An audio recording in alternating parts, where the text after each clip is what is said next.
అస్సాం అనే అడవిలో 2 జింకలు తన పిల్లలతో కలిసి గడ్డి తింటూ ఉన్నాయి. బాబూ, చీకటి పడుతుంది, మనం ఇక్కడి నుంచి ఇంటికి వెళ్ళిపోవాలి. అమ్మా నన్ను ఇంకొంచెం తినమంటావా? కొంచెం తొందరగా తిను బాబు. అమ్మ ఇంకా పిల్ల తొందరగా గడ్డి తింటున్నాయి. అప్పుడే అక్కడికి ఒక నక్క వస్తుంది. జింక పిల్ల ఎంత బాగుంది, ఈ రోజు దీన్నే భోజనం చేసుకుంటాను. ఎప్పుడైతే నక్క తన పిల్ల వైపుగా వస్తుండడం చూసిందో జింక తన పిల్లతో చెప్తుంది, పరిగెట్టు బాబు, ఈ నక్క నిన్ను చంపేస్తుంది.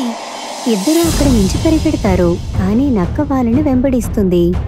బాబూ, కొంచెం తొందరగా పరిగెట్టు, తొందరగా, లేదంటే నక్క మనల్ని పట్టేసుకుంటుంది.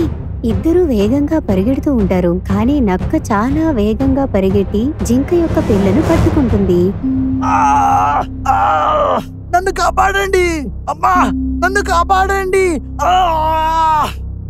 జింక యొక్క పిల్ల గట్టి గట్టిగా అరుస్తూ ఉంటుంది. అమ్మా, నన్ను కాపాడమ్మా, ఈ తోడేలు నా ప్రాణాలు తీసేటట్టుంది. అరే, ఎవరైనా నా బాబుని కాపాడండి, ఆ నక్క తనని చంపేస్తుంది, ఎవరైనా కాపాడండి. అప్పుడే అక్కడికి అడవిలో ఉన్న కొన్ని జంతువులు వస్తాయి. అన్ని జంతువులను ఒకేసారి చూసి నక్క అక్కడి నుంచి పరిగెట్టి పారిపోతుంది. నాయనా, నీకేం అవ్వలేదు కదా? ఎంత రక్తం పోయిందో నా బాబుకి. మన అడవిలో అంత క్రూరముగాలేం లేనే లేవే, ఈ తోడేలు ఎక్కడి నుంచి వచ్చింది? బహుశా వేరే అడవి నుంచి వచ్చుంటుంది. నాకు కాదు. అరే, తర్వాత మాట్లాడొచ్చు. ముందు గాయపడిన పిల్లని గురుమా దగ్గరికి తీసుకువెళ్దాం. గాయాలైన పిల్లని తీసుకుని అందరూ గురుమా ఇంటికి వెళ్తారు. గురుమా, చూడండి నా బాబుకి ఎంత రక్తం పోయిందో. ఏమైంది బాబుకి? ఒక తోడేలు ఇతను వేటాడి గాయపరిచిందమ్మా. బాధపడకండి, నేనిప్పుడే దీన్ని నయం చేస్తాను.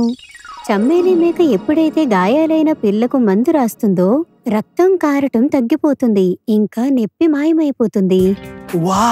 వా గురువా, నువ్వు ఒక్క నిమిషంలో దీన్ని సరిచేసావు. నిజంగా మీ చేతిలో ఒక మాయ ఉంది.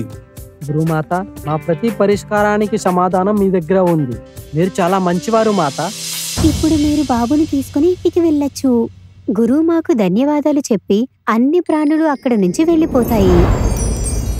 మరుసటి రోజు ఉదయం అన్ని జంతువులు పంచాయతీ చోట కలుసుకుంటారు. మిత్రులారా, మన శాకాహార అడవిలో మాంసాహార వేటగాళ్లు చాలా మంది వచ్చారు. దీనికోసం మనం ఏదో ఒకటి చెయ్యాలి. మంచిదైంది, గురుమా మన ప్రాణాలను కాపాడుతుంది. ఆలోచించండి, గురుమా లేదంటే మన గతి ఏమవుతుంది? గురు అమ్మగారు ఉన్నది మంచిదే, కానీ ఈ క్రూర మృగాల గురించి మనం ఏదో ఒకటి చేసే తీరాలి. ఆ క్రూర జంతువులతో మనం ఎలా పోరాడతాము? మనమైతే మామూలు జంతువులం కదా. దీని గురించి వేరే సభలో మనం మాట్లాడుకుందాం. అయితే సరే, మనమంతా తిరిగి రేపు కలుద్దాం. సభ ముగిసిన వెంటనే అందరూ తినటానికి వెళ్ళిపోతారు.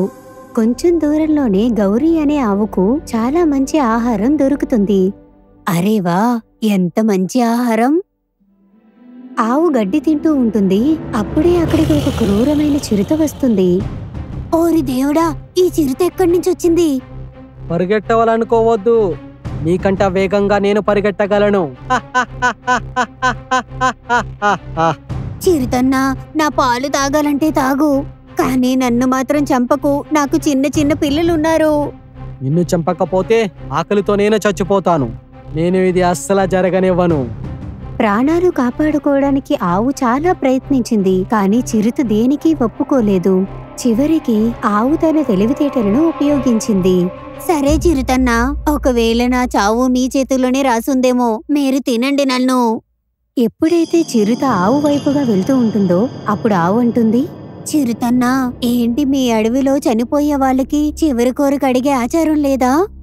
నువ్వు నన్నేమనుకుంటున్నావు? చెప్పు, నీ చివరి కోరిక ఏంటి? నేను చివరిగా మా గురుమా ఆశీర్వాదం తీసుకోవాలనుకుంటున్నా. కాని నీ గురుమాత ఎక్కడ ఉంటుంది? అది ఏ జంతువుకు చెందినది? తను ఒక మేక, దగ్గరలో ఉన్నే నది ఒడ్డున ఉంటుంది. ఆశ్రమం దగ్గర ఒక నది ఉంది. నేను మేకని ఇంకా ఆవుని ఇద్దరిని చంపుకుని తినేస్తాను. ఇంకా నది నుంచి కొంచెం నీళ్లు తాగి హాయిగా అడవికి తిరిగి వస్తాను. ఏం ఆలోచిస్తున్నావు చిరుతన్నా? అయితే పద, నేను నీతో రావటానికి సిద్ధంగా ఉన్నాను. గౌరీ ఆవు చిరుతని తీసుకుని గురుమా ఆశ్రమానికి వెళ్తుంది. గురుమాకి నా సాదర ప్రణామాలు. ఆవు ఇంకా చిరుతని ఒకేసారి చూసి గురుమా అంటుంది, మీరిద్దరూ ఒకేసారి కలిసి? తర్వాత ఆవు అన్ని విషయాలు గురుమాకి చెప్తుంది. అలాగా, అయితే నువ్వు చనిపోయే ముందు నా ఆశీర్వాదం కోసం వచ్చావు. అవునమ్మా.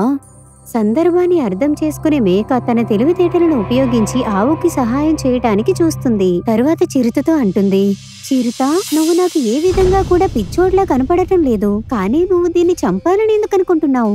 ఏమంటున్నావు? ఇది నా ఆహారం. తనను చంపకపోతే నేను ఆకలితో చనిపోతాను. ఈ రోజు నువ్వు దీన్ని చంపి తింటావు, కానీ రేపేం చేస్తావు? రేపు నేను వేరే జంతువుని చంపుకుని తింటాను. ఒకవేళ రేపు వేట దొరకపోతే అప్పుడు? అప్పుడప్పుడు ఆకలితో కూడా ఉండవలసి ఉంటుంది. ఇదే నేను కోరుకోవట్లేదు. మీరు ఎప్పుడూ ఆకలిగా ఉండకూడదు.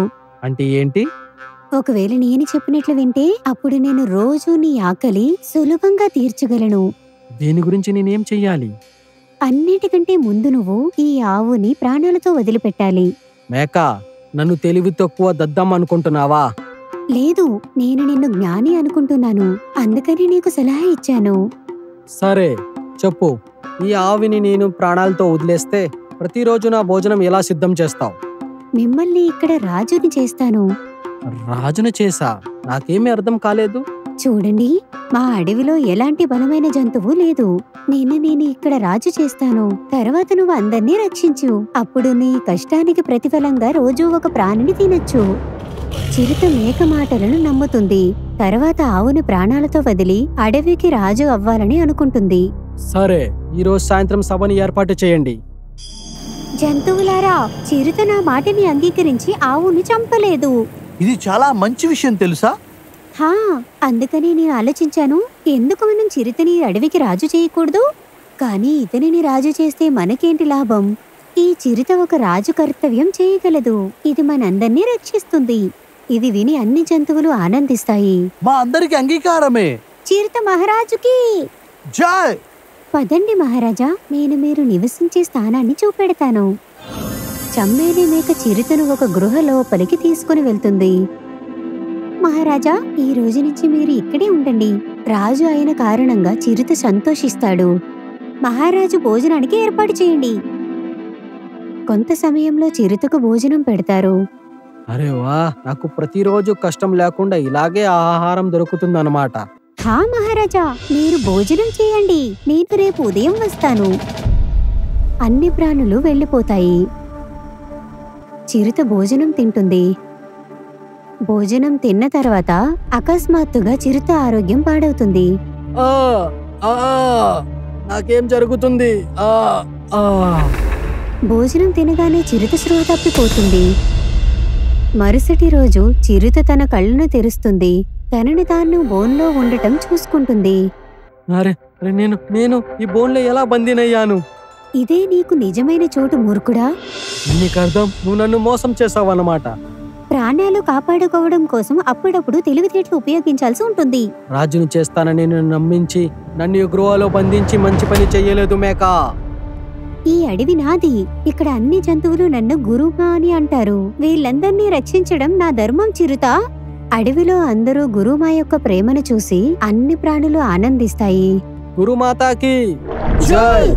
గురుమాతాకి జై! హే గురుమాత, మీరే మాకు రక్షకులు. మేమంతా కోరుకుంటున్నాం మీరే ఈ అడవికి మహారాణి కావాలని, మమ్మల్ని కాపాడాలని. మీరు వద్దనికండి అమ్మా, మేము మిమ్మల్ని ఈ అడవికి రాణి అనుకుంటున్నాం. అవును గురుమాత, మీ బుద్ధి నా బలము రెండు కలిస్తే ఈ అడవిని మనం కాపాడగలుగుతాం. మీరు కాదనొద్దు. సరే, కానీ నాదొక షరతుంది. మీరు చెప్పే అన్ని షరతులు మాకు మంజూరే. ఒకవేళ విడివిడిగా ఉంటే బలైపోతాం. అందుకనే అందరం ఐకమత్యంగా ఉండాల్సి ఉంటుంది. ఎందుకంటే ఐకమత్యం మహాబలం. అన్నయ్యోలారా, గురుమాత ఏమిటంటుందంటే మనందరం కలిసిమెలిసి ఉండాలని, మనందరికి అదే మంచిదని. మాకు అంగీకారమే. చమ్మేలి యొక్క మాటలు అందరికీ అర్థమవుతాయి. ఇంకా అందరూ ఐకమత్యంగా ఉంటామని మాటిస్తారు. ఇంకా చమ్మేలి మేక అడవికి రాణి అవుతుంది. ఇలాగే కొన్ని రోజులు గడిచిపోతాయి. ఇంకా ఒక రోజు అడవిలో వేటాడటం కోసం ఒక సింహం అక్కడికి వస్తాడు.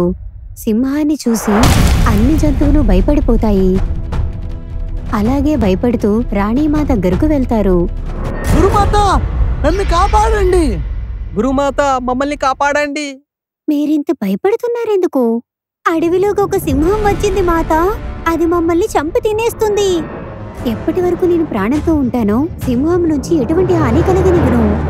ఇప్పుడు మేమేం చెయ్యాలి మాత? మీరు భయపడకుండా సింహం దగ్గరికి వెళ్లి ఇలాగే చెప్పండి, నీకంటే చాలా బలమైన ప్రాణి మా అడవిలో ఉందని చెప్పు. ఒకవేళ తను అడిగితే మేము ఎవరమంటే? అప్పుడు దాన్ని నా దగ్గరికి తీసుకుని రండి, తర్వాత జరిగేది నాపై వదిలేయండి. అన్ని ప్రాణులు సింహం దగ్గరికి వెళ్లి సరిగ్గా అలాగే చేస్తారు, ఎలా అయితే రాణిమా చెప్తుందో. ఏ సింహం, నీ ప్రాణాలు కాపాడుకోవాలంటే వెళ్ళిపో ఇక్కడి నుంచి. అయితే నేను వెళ్ళాలంటే అయితే నువ్వు ఏం చేయగలవు కోతి? నీతో యుద్ధం చెయ్యటానికి నీకంటే బలమైన జంతువుని మేము రప్పించగలము. ఏంటి మూర్ఖుల్లా మాట్లాడుతున్నావు కోతి? ఈ అడవిలో నాకన్నా బలమైన ప్రాణి ఎవరున్నారు ఇక్కడ? ఒకవేళ తనని కలవాలంటే మాతో రా. నేను కూడా చూడాలనుకుంటాను నాకన్నా బలమైన ప్రాణి ఇక్కడ ఎవరున్నారని. అన్ని జంతువులు సింహాన్ని తీసుకుని మేక దగ్గరకు వస్తారు. ఈ మేక ఇది నాకన్నా బలమైందా? దీన్ని ఒక్క నిమిషంలో నలిపి నేను ఇప్పుడే మింగేస్తాను. ఈమె మా రాణిమాత. రాణిమాత, ఆ బలమైన ప్రాణిని చూడటానికి సింహం మాతో పాటు వచ్చాడు. సరే, పద బలవంతమైన ప్రాణి దగ్గరికి వెళ్దాం. చంబేలి మేక సింహాన్ని తీసుకుని ఒక బావి దగ్గరకు వస్తుంది. ఆ బలమైన ప్రాణి ఈ బావిలో ఉంటుంది. సింహం బావిలో చూస్తుంది, అక్కడ తన ప్రతిబింబం కనిపిస్తుంది. అప్పుడే అది దాన్ని వేరే సింహం అనుకుంటుంది. నాతో పోటీ పడే దమ్ముంటే రా చూద్దాం. సింహం యొక్క అరుపులు బావిలో పడి అవి తిరిగి తనకే వినపడతాయి. నాతో పోటీ పడే దమ్ముంటే రా బయటికి. సింహం దాన్ని వేరే సింహం అరుపులు అనుకుని అందులోకి దూకుతుంది. ఆ! ఆ! మేక యొక్క చాకచక్యం చూసి మేకకు జైజైలు పలుకుతాయి. రాణిమాత గారికి జై! గురుమాత గారికి జై! ఆ రోజు తర్వాత బయట నుంచి ఏ జంతువు వేటాడటానికి ఆ అడవిలోకి రాలేదు. ఇంకా అడవిలో శాంతితో పాటు సంతోషం కూడా అలుముకుంది. మీకు గనక మా వీడియో నచ్చింది అంటే ప్లీజ్ మా ఛానల్ ని సబ్స్క్రైబ్ చేయండి. అలాగే ఈ వీడియోని లైక్ చేయండి, అలాగే షేర్ కూడా చేయండి. ధన్యవాదములు.